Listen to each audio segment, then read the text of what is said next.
ರಕ್ಷಣಾ ವೇದಿಕೆಗೆ ನಾರಾಯಣಗೌಡರಿಗೆ ಹಾಕ್ರಿ ಘೋಷಣೆ ಹಾಕ್ರಿ. ನಾರಾಯಣಗೌಡರಿಗೆ, ಸಂತೋಷ್ ಪಾಟೀಲ್ ಅವರಿಗೆ, ಸಂತೋಷ್ ಪಾಟೀಲ್ ಅವರಿಗೆ, MC ಮುಲ್ಲಾ ಅವರಿಗೆ ಸರ್ಕಾರಗಳು ಮಾಡುತ್ತಿರುವುದನ್ನು ನಾವು ಈ ಒಂದು ಹೋರಾಟದ ಮೂಲಕ ಖಂಡಿಸ್ತೀವಿ ಅನ್ನುವಂತ ಮಾತನ್ನು ನಾನು ಹೇಳಕ್ಕೆ ಇಚ್ಛೆ ಪಡ್ತೀನಿ. ನಮಗೆ ಹಿಂದಿ ಭಾಷೆ ಬೇಡ, ನಮಗೆ ದ್ವಿಭಾಷೆ ಸಾಕು. ಯಾಕೆ ದ್ವಿಭಾಷೆ ಬೇಕಪ್ಪ ಅಂದ್ರೆ ನಮಗೆ ನಮ್ಮ ಮಾತೃಭಾಷೆ ಕನ್ನಡ, ನಮಗೆ ಕಲೀಲಿಕ್ಕೆ ಇಂಗ್ಲಿಷ್ ಭಾಷೆ, ಇವೆರಡು ನಮಗೆ ಬಹಳ ಮುಖ್ಯವಾಗಿರುವಂತದ್ದು. ಈ ಒಂದು ಎರಡು ಭಾಷೆ ಇದ್ರೆ ನಮ್ಮ ಮಕ್ಕಳಿಗೆ ಒಂದು ಶಿಕ್ಷಣಕ್ಕೆ ಬಹಳ ಅನುಕೂಲ ಆಗುತ್ತೆ. ನಮಗೆ ಹಿಂದಿ ಬರೀಲಕ್ಕೆ ಬರಲಂಗಿಲ್ಲ. ಈ ಪಠ್ಯ ಪುಸ್ತಕದಲ್ಲಿ ಮಕ್ಕಳಿಗೆ ಹಿಂದಿಯನ್ನ ಕಡ್ಡಾಯವಾಗಿ ಹೇರಿ ಅವರ ಭವಿಷ್ಯಕ್ಕೆ ಮಾರಕವಾಗುವಂತ ಈ ಒಂದು ಸರ್ಕಾರದ ನೀತಿಗಳ ವಿರುದ್ಧ ನಮ್ಮ ಕರ್ನಾಟಕ ರಕ್ಷಣಾ ವೇದಿಕೆ ಇವತ್ತು ಬೀದಿಗಿಳಿದು ಹೋರಾಟ ಮಾಡ್ತಾ ಇದೆ. ಮಾನ್ಯ ಸಿದ್ದರಾಮಯ್ಯನವರಲ್ಲಿ ನಾನು ಆಗ್ರಹ ಪಡಿಸ್ತೇನೆ, ದಯವಿಟ್ಟು ನೀವು ಏನು ಕನ್ನಡದ ಸಿದ್ದರಾಮಯ್ಯ ಅಂತ ತಿಳ್ಕೊಂಡು ನೀವು ಏನು ಹೇಳ್ಕೊತಾ ಇದ್ದೀರಿ, ಈ ಒಂದು ದ್ವಿಭಾಷಾ ನೀತಿಯ ಒಂದು ಕಡ್ಡಾಯ ಕಾನೂನನ್ನ ಜಾರಿಗೆ ತಗೊಂಬರ್ರಿ. ಇವತ್ತು ಕನ್ನಡದ ಮಕ್ಕಳಿಗೆ ನೀವು ಒತ್ತಾಯ ಪೂರ್ವಕವಾಗಿ ಹಿಂದಿ ಹೇರುವಂತ ಈ ಒಂದು ವ್ಯವಸ್ಥೆ ವಿರುದ್ಧ ನಮ್ಮ ಕರ್ನಾಟಕ ರಕ್ಷಣಾ ವೇದಿಕೆ ಇವತ್ತು ನಾವು ಬೀದಿಗಿಳಿದು ಹೋರಾಟ ಮಾಡ್ತಾ ಇದ್ದೀವಿ. ನಮ್ಮ ಮಕ್ಕಳಿಗೆ ಹಿಂದಿ ಬೇಕಾಗಿಲ್ಲ, ನಮ್ಮ ಮಕ್ಕಳಿಗೆ ಕನ್ನಡ ಬೇಕಾಗಿದೆ. ನಮ್ಮ ಮಕ್ಕಳಿಗೆ ಅವ್ವ ಅಪ್ಪ ಅನ್ನುವಂಥ ಸಂಸ್ಕಾರ ಸಂಸ್ಕೃತಿ ಬೇಕಾಗಿದೆ. ಈ ಹಿಂದಿ ಅನ್ನುವಂಥದ್ದು ನಮ್ಮ ಮಕ್ಕಳಿಗೆ ಒಂದು ಪಿಡುಗಾಗಿದೆ. ಯಾಕಂದ್ರೆ ಈ ಒಂದು ಹಿಂದಿ ಕಲಿಬೇಕು ಅಂತಂದ್ರೆ ನಾವು ಬಹಳಷ್ಟು ಶ್ರಮ ವಹಿಸಬೇಕಾಗಿದೆ. ನಮ್ಮ ಮಕ್ಕಳು ಬೇರೆ ಬೇರೆ ಭಾಷೆಯಲ್ಲಿ ಬೇರೆ ಬೇರೆ ವಿಷಯದಲ್ಲಿ 100ಕ್ಕೆ 90, 95, 99% ತಗೊಂಡ್ರೆ ಹಿಂದಿಯಲ್ಲಿ 40, 45 ತಗೊಂಡು ಜಸ್ಟ್ ಪಾಸ್ ಆಗಿ ಅವರ ಪ್ರತಿಶತ ಪರ್ಸೆಂಟೇಜ್ ಬಹಳಷ್ಟು ಕಮ್ಮಿ ಆಗ್ಲಕತ್ತದ.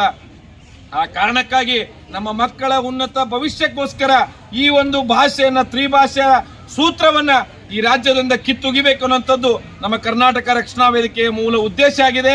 ಅದಕ್ಕೆ ನಮ್ಮ ನಾರಾಯಣಗೌಡರು ಇವತ್ತು 31 ಜಿಲ್ಲೆಗಳಲ್ಲಿ ಆದೇಶವನ್ನ ಕೊಟ್ಟಿದ್ದಾರೆ. ಪ್ರತಿ ಜಿಲ್ಲೆಯಲ್ಲೂ ಕೂಡ ನಮ್ಮ ಕರ್ನಾಟಕ ರಕ್ಷಣಾ ವೇದಿಕೆ ಕಾರ್ಯಕರ್ತರು ಬೀದಿಗಿಳಿದು ಈ ಒಂದು ತ್ರಿಭಾಷೆ ಸೂತ್ರವನ್ನ ರದ್ದುಗೊಳಿಸಬೇಕು, ಈ ಒಂದು ನೆಲದಲ್ಲಿ ದ್ವಿಭಾಷೆಯನ್ನ ಅನುಸರಿಸಬೇಕು ಅನ್ನೋಂತ ಒಂದು ಹೋರಾಟದ ಒಂದು ಕೂಗನ್ನ ನೀವೆಲ್ಲ ಜಿಲ್ಲಾ ಕೇಂದ್ರಗಳಲ್ಲಿ ಹಾಕ್ರಿ ಅನ್ನುವಂತ ನಾರಾಯಣಗೌಡರ ಸಂದೇಶಕ್ಕೆ ನಾವು ಇವತ್ತೆಲ್ಲ ತಾಲೂಕಾ ಪದಾಧಿಕಾರಿಗಳು, ನಮ್ಮ ಜಿಲ್ಲೆಯ ಪದಾಧಿಕಾರಿಗಳು ಇವತ್ತು ನಮ್ಮ ಜಿಲ್ಲಾ ಅಧ್ಯಕ್ಷರ ನೇತೃತ್ವದಲ್ಲಿ ಈ ಒಂದು ಪ್ರತಿಭಟನೆಯನ್ನು ಹಮ್ಮಿಕೊಂಡಿದ್ದೀವಿ.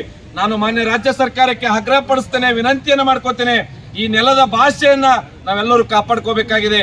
ಇವತ್ತು ಅವ್ವ ಅಪ್ಪ ಅನ್ನುವಂತ ಸಂಸ್ಕೃತಿ ಉಳಿಬೇಕು ಅಂದ್ರೆ ನಮ್ಮ ತಾಯಿ ನಾಡಿನ ಭಾಷೆಗೆ ನಾವು ಮಹತ್ವ ಕೊಡಬೇಕಾಗಿದೆ. ಕನ್ನಡ ಉಳಿದಾಗ ಮಾತ್ರ ಈ ನಾಡು ಬೆಳಿಲಿಕ್ಕೆ ಉಳಿಲಿಕ್ಕೆ ಸಾಧ್ಯ ಇದೆ. ಬೇರೆ ರಾಜ್ಯದವರು ಬಂದು ನಮ್ಮ ಮೇಲೆ ಒತ್ತಾಯ ಪೂರ್ವಕವಾಗಿ ಹಿಂದಿಯನ್ನ ಹೇರಿದಾಗ ನಮ್ಮ ಮಕ್ಕಳ ಭವಿಷ್ಯ ಕುಂಠಿತ ಆಗ್ತಾ ಇದೆ, ನಮ್ಮ ಮಕ್ಕಳ ಶಿಕ್ಷಣ ವ್ಯವಸ್ಥೆ ಬುಡಮೇಲಾಗ್ತಾ ಇದೆ. ಆ ಕಾರಣಕ್ಕಾಗಿ ಈ ಒಂದು ತ್ರಿಭಾಷಾ ಸೂತ್ರವನ್ನ ನೀವು ನಿಷೇಧಿಸಬೇಕು. ದ್ವಿಭಾಷಾ ಅಂದ್ರೆ ನಮಗೆ ಕನ್ನಡ ಇಂಗ್ಲಿಷ್ ಎರಡು ಸಾಕು. ನಮಗೆ ಆ ಎರಡು ಭಾಷೆಗಳು ನಮ್ಮ ಮಕ್ಕಳ ಪಠ್ಯ ಪುಸ್ತಕದಲ್ಲಿ ಕೊಟ್ರೆ ನಮ್ಮ ಮಕ್ಕಳ ಭವಿಷ್ಯ ಉಜ್ವಲವಾಗುತ್ತೆ ಅನ್ನುವಂಥದ್ದು ಈ ಹೋರಾಟದ ರೂಪುರೇಷೆ ಆಗಿದೆ. ಮಕ್ಕಳಿಗೆ ಯಾವುದೇ ಸಂದರ್ಭಕ್ಕೂ ಅನ್ಯಾಯವಾದಾಗ ನಾವು ಬೀದಿಗಿಳಿದು ಹೋರಾಟ ಮಾಡುವಂತದ್ದು ನಮ್ಮ ಸಂಘಟನೆಯ ಮೂಲ ಧ್ಯೇಯ ಉದ್ದೇಶ. ಇವತ್ತು ನಾರಾಯಣಗೌಡರು ಒಂದು ಕೂಗು ಹಾಕಿದ್ರೆ ಅದು ಇಡೀ ರಾಜ್ಯದಲ್ಲಿ ಪಸರಿಸುತ್ತೆ. ಇಡೀ ರಾಜ್ಯದ ಕಾರ್ಯಕರ್ತರು ಇವತ್ತು ಬೀದಿಗಿಳಿದು ಹೋರಾಟ ಮಾಡ್ತೀವಿ ಅಂತಂದ್ರೆ ಈ ನೆಲದ ಮಕ್ಕಳ ಭವಿಷ್ಯಕ್ಕೋಸ್ಕರ ಹೊರತಾಗಿ ನಮ್ಮದು ಯಾವುದೇ ಸ್ವಾರ್ಥಕ್ಕೋಸ್ಕರ ಅಲ್ಲ. ಕರ್ನಾಟಕ ರಕ್ಷಣಾ ವೇದಿಕೆ ಇರುವುದೇ ಕನ್ನಡದ ಮಕ್ಕಳ ಭವಿಷ್ಯಕ್ಕೋಸ್ಕರ, ಕನ್ನಡಿಗರಿಗೋಸ್ಕರ. ಈ ಕನ್ನಡ ತಾಯಿಯ ಒಂದು ಎಲ್ಲರ ಕನ್ನಡ ತಾಯಿಯ ಒಂದು ಆಶೀರ್ವಾದದಿಂದ ನಾವೆಲ್ಲರೂ ಕೂಡ ಇವತ್ತು ರಕ್ಷಣಾ ವೇದಿಕೆಯನ್ನ ಪ್ರತಿ ಮನೆಗೂ ತಲುಪಿಸ್ತಾ ಇದ್ದೀವಿ. ಯಾಕೆ ತಲುಪಿಸ್ತಾ ಇದ್ದೀವಿ ಅಂತಂದ್ರೆ ಪ್ರತಿಯೊಬ್ಬರು ಕೂಡ ಕನ್ನಡವನ್ನ ಕಡ್ಡಾಯಗೊಳಿಸ್ಕೋಬೇಕು. ಕನ್ನಡ ಉಳಿದ್ರೆ ನಾವೆಲ್ಲರೂ ಉಳಿಲಿಕ್ಕೆ ಸಾಧ್ಯ ಇದೆ. ಕನ್ನಡ ಏನಾದ್ರೂ ನಶಿಸಿ ಹೋದ್ರೆ ಈ ಒಂದು ಕರ್ನಾಟಕ ನಶಿಸಿ ಹೋಗುವಂತ ಕಾಲ ಬರುತ್ತೆ. ಯಾಕಂತ ಕೇಳಿದ್ರೆ ಕನ್ನಡ ತಾಯಿಗೆ ನಾವು ಗೌರವ ಕೊಡಬೇಕು. ಯಾವ ರೀತಿ ನಮ್ಮ ಹೆತ್ತ ತಾಯಿಗೆ ನಾವು ಗೌರವ ಕೊಡ್ತೀವಿ, ನಮ್ಮ ಕನ್ನಡಾಂಬೆಗೆ, ನಮ್ಮ ಕನ್ನಡ ಭಾಷೆಗೆ ನಾವು ಮಹತ್ವ ಕೊಟ್ಟಾಗ ಬೇರೆಯವರು ಇವತ್ತು ನಮ್ಮ ಭಾಷೆಗೆ ಗೌರವ ಕೊಡ್ತಾರೆ. ನಾವೇ ನಮ್ಮ ಭಾಷೆಗೆ ಗೌರವ ಕೊಡ್ಲಿಲ್ಲ ಅಂದ್ರೆ ಬೇರೆಯವರು ನಮ್ಮ ಭಾಷೆಯನ್ನ ನೋಡ್ಕೊಂಡು ಆಡ್ಕೊಂಡು ಮಾತಾಡ್ತಾರ.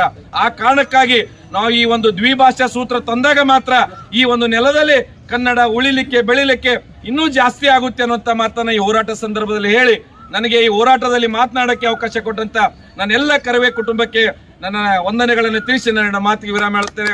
ಕರ್ನಾಟಕ ಸರ್ಕಾರ ವಿಧಾನಸೌಧ ಬೆಂಗಳೂರು ಮಾನ್ಯ ಜಿಲ್ಲಾಧಿಕಾರಿ ವಿಜಯಪುರಿ ಅವರ ಮುಖಾಂತರ ಮನವಿ. ಮಾನ್ಯರೇ, ವಿಷಯ ಕರ್ನಾಟಕದ ಶಿಕ್ಷಣ ವ್ಯವಸ್ಥೆಯಲ್ಲಿ ದ್ವಿಭಾಷಾ ನೀತಿಯನ್ನು ಜಾರಿಗೆ ತರಲು ಒತ್ತಾಯ.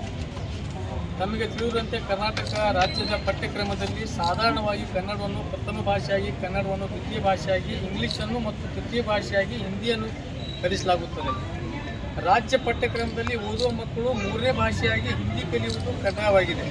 ಮಾತ್ರವಲ್ಲ, SSLC ಪರೀಕ್ಷೆಯಲ್ಲಿ 100 ಅಂಕಗಳಿಗೆ ಹಿಂದಿ ಪರೀಕ್ಷೆಯನ್ನು ಕಡ್ಡಾಯವಾಗಿ ಬರೆಯಬೇಕಾಗಿದೆ. ತೃತೀಯ ಭಾಷೆಯಾದ ಹಿಂದಿಯು ಕರ್ನಾಟಕದ ವಿದ್ಯಾರ್ಥಿಗಳಿಗೆ ಅನಗತ್ಯವಾದ ಒತ್ತಡವನ್ನು ಒಡ್ಡುತ್ತದೆ. 2024 SSLC ಪರೀಕ್ಷೆಯಲ್ಲಿ 90,794 ವಿದ್ಯಾರ್ಥಿಗಳು ತೃತೀಯ ಭಾಷೆಯ ಹಿಂದಿಯಲ್ಲಿ ಅನುಮೋದಿತರಾಗಿದ್ದಾರೆ. ಇದು ಒಟ್ಟು ವಿದ್ಯಾರ್ಥಿಗಳಲ್ಲಿ ಸುಮಾರು 21% ಅಷ್ಟಿದೆ. 2025ರಲ್ಲಿ ಈ ಸಂಖ್ಯೆ 1.2 ಲಕ್ಷಕ್ಕಿಂತ ಹೆಚ್ಚಾಗಿದೆ ಎಂದು ಇತ್ತೀಚಿನ ವರದಿಗಳು ತಿಳಿಸಿವೆ. ಇದು ಅತ್ಯಂತ ಆಗಿದೆ. ಇದು ಹಿಂದಿಯ ಕಡ್ಡಾಯ ಶಿಕ್ಷಣದಿಂದ ವಿದ್ಯಾರ್ಥಿಗಳಿಗೆ ಉಂಟಾಗುತ್ತಿರುವ ಶೈಕ್ಷಣಿಕ ಹೊರೆಯನ್ನು ಸ್ಪಷ್ಟವಾಗಿ ತೋರಿಸುತ್ತದೆ. ಹಿಂದಿ ಹೇರಿಕೆಗೆ ಕನ್ನಡದ ಮಕ್ಕಳ ಭವಿಷ್ಯ ಬಲಿಯಾಗುತ್ತದೆ. ಈಗ ಮಹಾರಾಷ್ಟ್ರ ಸರ್ಕಾರವು ಸಹ ತ್ರಿಭಾಷಾ ನೀತಿಯನ್ನು ರದ್ದುಗೊಳಿಸಿ ಮರಾಠಿ ಮತ್ತು ಇಂಗ್ಲಿಷ್ ಭಾಷೆಗಳನ್ನು ಕಡ್ಡಾಯಗೊಳಿಸುವ ನಿರ್ಧಾರವನ್ನು ಕೈಗೊಂಡಿದೆ. ಈ ರಾಜ್ಯಗಳು 5 ವಿಷಯಗಳನ್ನು 3 ವಿಷಯಗಳು ಮತ್ತು 2 ಭಾಷೆಗಳು SSLC ಪರೀಕ್ಷೆಯಲ್ಲಿ ಬರೆಯುತ್ತಾರೆ. ಆದರೆ ತೃತೀಯ ಭಾಷೆಯಾದ ಹಿಂದಿಯನ್ನು ಕಡ್ಡಾಯವಾಗಿ ಓದಬೇಕಾದ ಒತ್ತಡವು ವಿದ್ಯಾರ್ಥಿಗಳಿಗೆ ಅನಗತ್ಯ ಹೊರೆಯಾಗಿದೆ. ಇದಕ್ಕೆ ವ್ಯತಿರಿಕ್ತವಾಗಿ ಕೇಂದ್ರೀಯ ಶಿಕ್ಷಣ ವ್ಯವಸ್ಥೆಯಾದ ಮತ್ತು ಶಾಲೆಗಳಲ್ಲಿ ಕೇವಲ 2 ಭಾಷೆಗಳನ್ನು ಕಡ್ಡಾಯವಾಗಿ ಓದಲಾಗುತ್ತದೆ.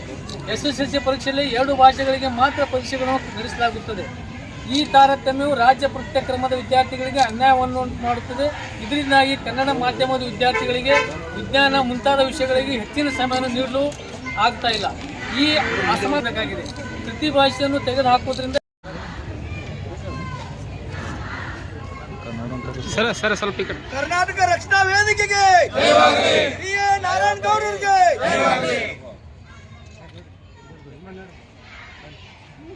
Okay sir okay.